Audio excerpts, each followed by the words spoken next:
बुधवार को मौनी अमावस्या स्नान से पहले उत्तर प्रदेश के प्रयागराज में संगम पर भगदड़ जैसी स्थिति पैदा हो गई। इसमें कई लोगों के घायल होने की जानकारी सामने आई है। घायलों को इलाज के लिए नजदीकी अस्पतालों में भर्ती कराया गया है। भगदड़ जैसे हालात पैदा होने के बाद में अखाड़ों के शाही स्नान को रद्द कर दिया गया था। हालांकि इसे फिर से शुरू कर दिया गया है।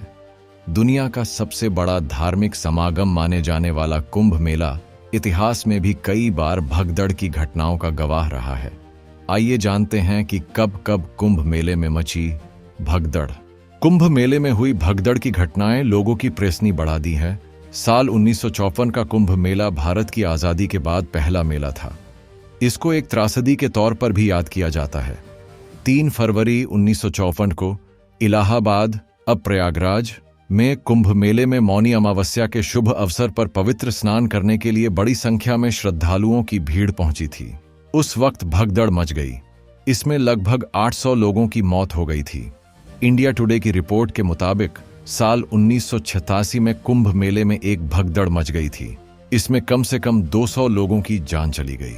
यह हालात जब पैदा हुए जब तत्कालीन उत्तर प्रदेश के मुख्यमंत्री वीर बहादुर सिंह कई राज्यों के मुख्यमंत्रियों और सांसदों के साथ हरिद्वार पहुंचे।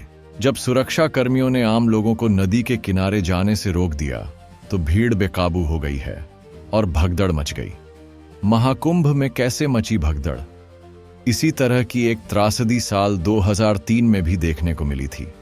2003 में मुंबई के नासिक में उस समय भगदड़ मच गई जब कुंभ मेले के दौरान पवित्र स्नान के लिए गोदावरी नदी में हजारों श्रद्धालु इकट्ठा हुए। भगदड़ में महिलाओं समेत कम से कम 30 लोग मारे गए और 100 से ज्यादा लोग घायल हो गए थे। साल 2013 में उत्तर प्रदेश के कुंभ मेले में 10 फरवरी 2013 को इलाहाबाद रेलवे स्टेशन पर एक फुटब्रिज के ढह जाने से भगदड़ मच गई। इसमें भी 42 लोगों की जान चली गई और 45 लोग घायल हो गए। इसके बाद साल 2025 में मंगलवार बुधवार की रात को महाकुंभ के संगम नौज पर भगदड़ जैसे हालात बन गए और कई लोग घायल हो गए। मुख्यमंत्री योगी आदित्यनाथ ने कहा कि प्रयागराज में इलाहाबाद में स्थिति काबू में है। उन्होंने कहा कि प्रयागराज में करीब 8-10 करोड़ श्रद्धालु मौजूद हैं। संगम नौज की ओर श्रद्धालुओं के आने से लगातार दबाव बना हुआ है। अखाड़ा मार्ग पर बैरिकेडिंग लांघने की कोशिश में कुछ श्रद्धालुओं को गंभीर चोटें आई हैं। घायलों को इलाज के लिए अस्पताल में भर्ती कराया गया है। कल रात से मौनी अमावस्या का मुहूर्त शुरू होने के बाद से बड़ी संख्या में श्रद्धालु आ रहे हैं। पीएम अब तक 4 बार स्थिति का जायजा ले चुके हैं। केंद्रीय गृह मंत्री अमित शाह और राज्यपाल आनंदीबेन पटेल भी लगातार स्थिति की रिपोर्ट ले रहे हैं। प्रयागराज में स्थिति नियंत्रण में है, लेकिन भीड़ अभी भी काफी है।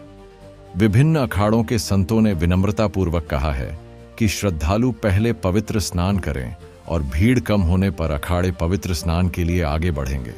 संगम नौज, नाग वासुकी मार्ग और संगम मार्ग पर काफी भीड़ है।